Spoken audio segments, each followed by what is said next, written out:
Good morning. My team, ABC Consulting Group, was calling to review the Exxon Mobil and Venezuela crisis. First, let me introduce my colleagues, Julissa, Juan, Manuel, and myself, Eduardo. ABC Consulting Group will review the leading events that took before the crisis, during the crisis, and after the crisis.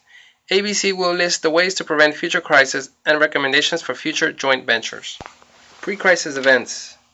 In 1997, ExxonMobil, then Exxon, created a joint venture with Venezuelan state-owned PDVS, Petróleos de Venezuela, to extract and process heavy oil from a part of the Orinoco River basin called Cerro Negro. Exxon and PDVS issued $600 million worth of bonds to raise capital to help construct a complex in Orinoco Basin. In 1999, Hugo Chavez became president of Venezuela. In 2004, Chavez increased royalty fees from 1% to 16.6%. In 2005, Chavez increased royalty fees from 16.6% to 33.3%. Beginning of Venezuela's crisis. On February 28, 2007, Hugo Chavez signed a decree stating nationalization of all oil deposits controlled by foreign companies. June 27, 2007, the government of Hugo Chavez took control of Venezuela's oil by nationalization. At the time, 536 million bonds of value were outstanding. Bondholders declared that they had the right to seize collateral as per ExxonMobil, and PDVS relationship defaulted. June 27, 2007, Venezuelan government expropriated ExxonMobil's 42% ownership in Cerro Negro heavy oil project. Short-term effects of the crisis. ExxonMobil gave up 425 million barrels of proved oil reserve and 215 billion of cubic feet in natural gas. The combined value was approximately $1.6 billion. After the expropriation, ExxonMobil decided to leave Venezuela and sold its 49 branded gas stations. The Venezuelan government did offer to buy 60% of investor shares. As you can see from the graph, during March 2007, ExxonMobil's stock lowered. The stock decrease correlates to the issue of the decree by Hugo Chavez, where he effectively nationalized all oil operations in the Orinoco Belt. In addition to this, the stock also lowered when ExxonMobil decided to leave Venezuela. Long-term effects. In February 2008, ExxonMobil won temporary court orders to freeze $12 billion in Venezuelan assets in Britain, Netherlands, and the Caribbean. It also won another court in New York which froze 315 million of PDVSA assets. As a long-term effect, 30,000 people were laid off. In 2012, an international arbitration panel awarded ExxonMobil 908 million for its expropriated assets. However, this award was considered favorable for Chavez and PDVSA since ExxonMobil was seeking for 7 billion in restitution. The elections of Hugo Chavez in 1999 definitely marked the unexpected end of the apertura. Chavez came with a different attitude toward foreign investment, and the oil industry became his first target. After several other expropriations in 2006, Chavez turned his attention to the Orinoco fields, demanding that the government company Petróleos de Venezuela should have received a majority number of shares and ownership inside these companies. Chavez was acting in what he perceived as the best interest for Venezuela and approaches the oil industry as if they were trying to take advantage of the country's resources. Regardless of the symbiotic relationship between both countries, where the United States needs cheap oil and Venezuela needed its closest larger-scale consumer and expertise, the Venezuelan government claimed that these companies were giving insufficient response to domestic growth and national development. Therefore, a nationalization plan would rectify this imbalance. Also, since oil prices per barrel were rising, Chavez criticized the term under which ExxonMobil extracted oil in such quantity without paying taxes or the appropriate royalty fees. This process of transformation into joint ventures was not intended to expel any foreign oil investor or ban them from private participation in the oil industry. However, in order to ensure the continuity of the operation, provision has to be made whereby Petróleos de Venezuela and affiliates will have to increase their participation in the projects or take over the activities of assets of any company that do not reach an agreement within the initial 4-month period set out. Based on the fact that we gathered from the before crisis, we believe that ExxonMobil could have taken the following steps in order to minimize the chances of possible expropriation and to avoid operational risks. The company could pursue these by bringing local partners into the process, such as hiring more local people to run the operation, and also to use more in-country suppliers and subcontractors. However, at the same time, the company should have used a better protected approach, such as limiting the use of hard technology, so if the firm is expropriated, the country cannot duplicate it. For example, equipment and extraction techniques for fracking, which the Venezuelan government does not have the capability to duplicate.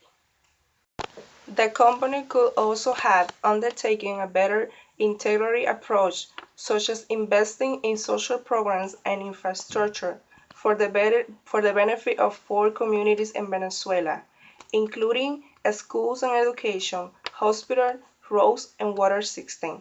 In addition, ExxonMobil could have done as much local research and development as possible and develop a more effective labor management relationship. The company was also unsuccessful to implement a proactive political strategy and failed to develop and maintain good relationships with Venezuelan policymakers, so that in case of a crisis, this relationship could influence the new policies and shape them for the better of the company. Another final way that the firm could have prevented the crisis was implementing an earlier exit strategy. Since 1972, Venezuela had tried to nationalize the entire oil industry, so ExxonMobil should have taken into account the previous nationalization cases and laws and absorbed the possible changes. The company should have done extensive research on the imminent crisis and therefore take the chance to sell other assets to other companies before expropriation instead of going into international arbitration disputes. Since Chavez took presidency of Venezuela in 1999, the oil sector has been subject of years of repeated raises on royalties, getting to be as high as 33.3%, increasing taxes for as much as 50% in a time span of 5 years, and forcing joint ventures onto foreign firms entering Venezuela's oil industry, with the majority of these joint ventures to be owned by the state. It's in this dire environment that ExxonMobil, after being taken advantage of by the Venezuelan national government, chose to challenge Chavez's administration as they announced the latest set of royalty increases by threatening with international arbitration. ExxonMobil took this radical stance even when most of the companies remained silent. This radical approach against Chavez's administration continued in 2007, after it announced the nationalization of all operations in the Orinoco Belt. ExxonMobil's executive officials in Venezuela refused to sign the joint venture agreements under the terms that would award Petróleos de Venezuela S.A. over 60% of the ownership of all operations in the Orinoco area.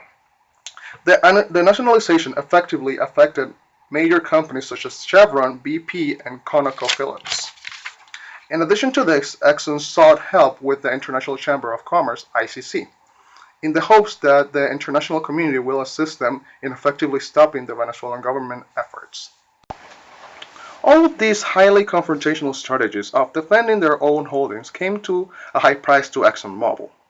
The expropriation of 42% of Exxon's holdings in the Cerro Negro project came to the loss of more than $1.6 billion in assets and products, effectively starting a legal battle with the Venezuelan government that would span over 5 years, ending with the settlement of only $908 million for ExxonMobil, who initially requested a compensation of at least $7 billion. This decision effectively marked a victory for the Venezuelan government. As we have mentioned before, Exxon was not the only foreign company to be affected by this new wave of forced joint ventures. BP, Chevron, ConocoPhillips, and Statoil, among others, were the main companies aside from Exxon to be affected by the nationalization plan. In general, most of Exxon's competition in the Orinoco Belt came to accept the Venezuelan government's proposition under a foreseen growth of Venezuelan oil industry. With estimated deposits of around 1,200 billion barrels of extra crude oil, effectively making the largest oil reserve of the world. Although the potential of growth of this reserve greatly seemed to outweigh the danger of partnering with the government, not all of the companies decided to go along with this plan. Take for instance BP. After weighing the benefits of this agreement, BP ended up rejecting the joint venture with the Petróleos of Venezuela S.A. and instead was able to secure a deal for $250 million as a settlement for the appropriation of their holdings, the Orinoco Belt. This agreement will ultimately lead BP in 2010 to sell all of their holdings in Venezuela to their joint venture in Russia, TKB BP. Unlike BP, Statoil signed and accepted the terms of the joint venture with the Petróleos de Venezuela S.A., which to this day remains in Venezuela. Just as Exxon did, ConocoPhillips adamantly refused to enter into any kind of negotiations regarding the terms of its joint venture. It saw its assets expropriated by the Venezuelan government and received $4.5 billion in compensation. Out of the $30 billion that it was asking for, which included investments going back to 1990 when it started its joint ventures. This ended in 2013 when an international arbitration tribunal ruled Venezuela unlawfully seized the company's oil projects back in 2007. After many appeals from the Venezuelan government, the case is still in process to determine the amount to be paid by Venezuela. Chevron, on the other hand, given to its relative small presence in the Orinoco Belt, agreed on entering the joint venture as proposed by the Venezuelan government. Unlike its peers, Chevron was able to maintain ownership of 30% of the joint venture. It is also worth noting that although they hold as relatively small operations in the Orinoco area, they are a major player in the gas sector. Taking this information in consideration, Chevron made the right strategic decision by accepting the terms of the Venezuelan government. Based on the information that we have uncovered by analyzing Exxon's reactions to this wave of expropriations, as well as the steps taken by its competition, we believe that Exxon should have followed the trend established by competitors like Chevron and Statoil, who agreed upon the terms established by the Venezuelan government. By accepting these terms, Exxon could have signed to be part of a joint venture, and after some time passed, they could have sold their part of the partnership of effectively getting a greater return that they could have obtained otherwise. It is also worth noting that had ExxonMobil approached the local government with a less threatening attitude, the company could have reached a better deal with the Venezuelan government, and thus reducing the impact of the nationalization of the Orinoco Belt. Hi, my name is Joe. I would like to talk about how ExxonMobil should prepare for its future. Please take a look at the first map. It shows the countries that ExxonMobil operates in. Now look at the second map. It shows how political risk has changed in different countries during 2013. When you compare the two maps, you can notice that ExxonMobil is still operating in nations with high political instability. Therefore, it can encounter crises similar to Venezuela expropriation. So, ExxonMobil should formulate strategies to prevent future crises as well as to minimize damage when a crisis occurs. There are a few ways to prevent future crises. One way is to use technologies that are not accessible to the host countries. In this way, ExxonMobil will have higher bargaining power, and the foreign governments will be more reluctant to expropriate its properties. The second way is to use proactive political strategy in host countries. Similarly, the third way is to be more politically proactive in the home country. In order to manage risks and minimize damage when a crisis occurs, ExxonMobil can implement one strategy. That is to transfer risks by purchasing political instability insurance, or to be more specific, expropriation insurance.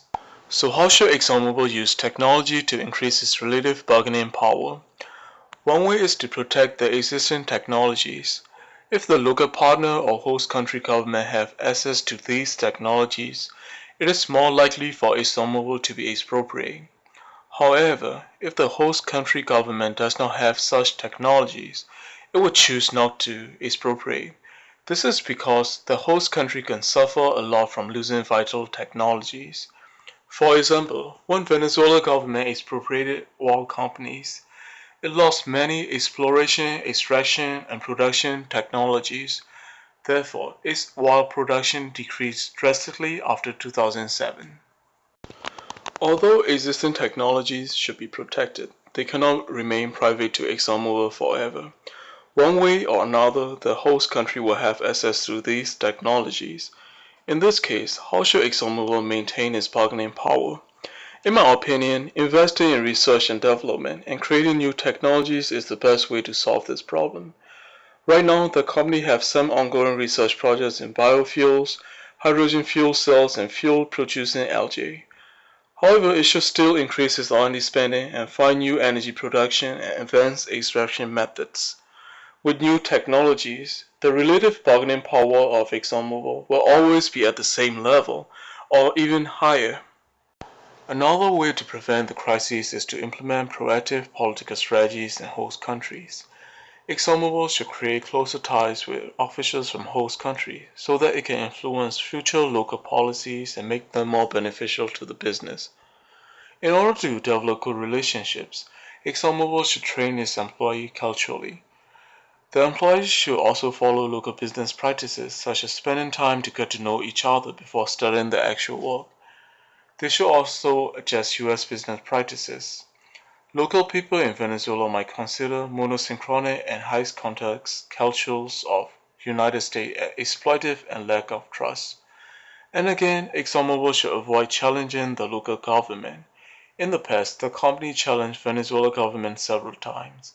For example, ExxonMobil threatened international arbitration to Hugo Chavez when he increased the royalty fees of foreign oil companies. ExxonMobil can also prevent crises by being politically proactive in the United States. To be more specific, it should lobby for foreign policy which can improve US ties with the host countries. Otherwise, ExxonMobil can suffer a lot from poor foreign affairs. For example, ExxonMobil was damaged by poor relationship between Venezuela and the United States. And when you look at the following map, you can see the changes in US foreign affairs. You can also notice that there is a major negative change with Russia, and since ExxonMobil has many operations in Russia, it should definitely lobby for improving the relationship between Russia and the United States. Along with the crisis preventive measures, ExxonMobil can also implement a risk mitigation strategy. This strategy is to buy expropriation insurance. Expropriation insurance protects companies against severe government policies such as confiscation, expropriation, and nationalization. When these incidents occur, and when the company loses its ownership or properties, the insurance company will reimburse the losses. In this way, ExxonMobil can reduce the negative impact of the crisis. Natural resources companies such as ExxonMobil are the leading buyers of expropriation insurance. This is because they usually invest in fixed assets such as factories and face high risks of expropriation. ExxonMobil can learn a lot of crucial lessons from the crisis in Venezuela. These lessons will be very useful in the future to prevent crises. One lesson is to use advanced technology which are not available to host countries as a bargaining chip. Another is to create closer ties with local authorities. ExxonMobil should also influence US foreign policy to improve relationship with host countries. Lastly, ExxonMobil should utilize insurance policy to transfer its political risk to a third party. By stating these points, we would like to conclude our presentation. Thank you very much for watching.